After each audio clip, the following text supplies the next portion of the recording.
আমি যদি মইরা যাই গো সখী, তোমরা দেখতে যাও, কাফন কুল্লা পুরা মুক্তি একবার দেখায়ো। এরকম প্রায় 20,000-এর মতো গান ও গজল লিখেছেন কবি আবু বকর সিদ্দিক। তার গান গেয়ে অনেক শিল্পী জনপ্রিয় হয়েছেন, অনেকে পেয়েছেন তারকা খ্যাতি। তবে এই গীতিকারের ভাগ্যের কোনো পরিবর্তন হয়নি। বলছিলাম নরসিংদীর রায়পুরা উপজেলার মতিউরনগর এলাকার বাসিন্দা গীতিকার ও সুরকার আবু বকর সিদ্দিকের কথা। আমার গান গায়ে বহু লোক গান গেছে, এর মধ্যে ব্রাহ্মণবাড়িয়ার শরীফ, শিশুমণি, বুরহান, পাগল কামাল, পাগলমণি, নেকবর, শাহজাহান, স্বপ্না, আলিয়া, সুফিয়া, মুক্তা, তারপরে ফরিদা পারভিন ও আমার সাথে বিটিভিতে বাংলাদেশ টেলিভিশনে অ্যাট এ টাইম সাক্ষাৎকার দিচ্ছেন এবং আমাকে বলছিলেন ফরিদা পারভিন, যদি আমি লালন ফকিরের গান না গাইতাম, যদি পাই তো আপনার গান আমি আজীবন গাইতাম যতদিন বাচ্চা থেকে।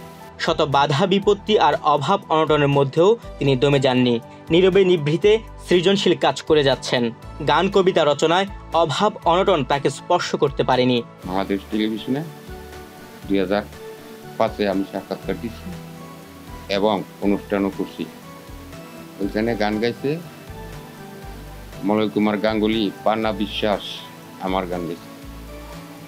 তো এখন আমি বাংলাদেশ টেলিভিশনের পার্মানেন্ট গীতিকার। আমি যে কোনো মুহূর্তে ঢাকা গিয়া আমি প্রোগ্রাম করতে পারি, কিন্তু সমস্যা হলো আমি যেই টাকা খরচ করিয়া প্রোগ্রাম করি এই টাকার অর্ধেক টাকা আমি পাই, যার জন্য আমি প্রোগ্রামে যাইতে পারি। মতিউরনগরের দুচালা টিনের ঘরে থেকেই রচনা করেছেন বেশ কিছু বই। সে সাথে 10টি সিডি ও 200টি অডিও গান গজল প্রকাশ করেছেন তিনি। এখনও প্রায় 2 শতাধিক অপ্রকাশিত পাণ্ডুলিপি আলোর মুখ দেখার অপেক্ষায়। বিশেষ করে তিনি গজল ও ইসলামী বই লিখেন। দুনিয়ার জীবনে আমাদের শেষ না, আফটার ডেথ আমাদের আরেকটা জীবন আসবে। এখানে যা করলেন তার ফল ভোগ করুন আমরা পরবর্তী জীবন। কাজে রঙ্গরসে যৌবনের উপর, রঙ্গরসের উপর, রঙের বাজারে রূপনগরে ঘুরিয়া জীবনটা নষ্ট করিয়া এরপর লিখত পেয়ে গেলে এইসব গান গায়া নেংরয়ে নাচবো, মাজারে বাজারে গাইব, কিন্তু আমার গুনাহ হবে। সেই জন্য আল্লাহ এবং আল্লাহ রাসূলের বাণী আমি মানব জমিনে ছিটিয়ে দিতে চাই আমার লেখার মান।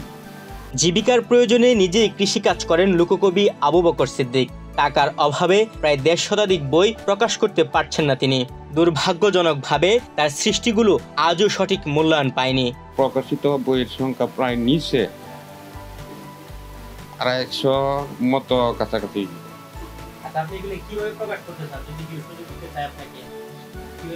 আমার যেভাবে লেখা আছে ঠিক সেভাবেই প্রকাশ হবে।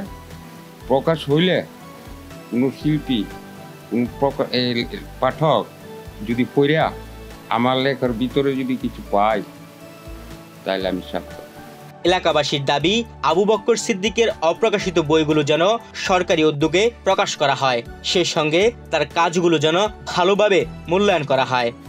কবি সিদ্দিক ভাই ওনার লেখালেখি করতে, কিন্তু এলা লেখালেখি সরকারিভাবে কিন্তু এলা সুযোগ সুবিধা পায় না।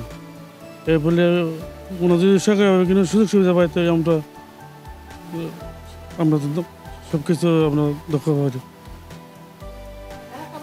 হ্যাঁ, এলাকাবাসীও কিন্তু ওনা যদি লেখকভাবে সার্থক তাহলে এলাকাবাসীও সার্থক।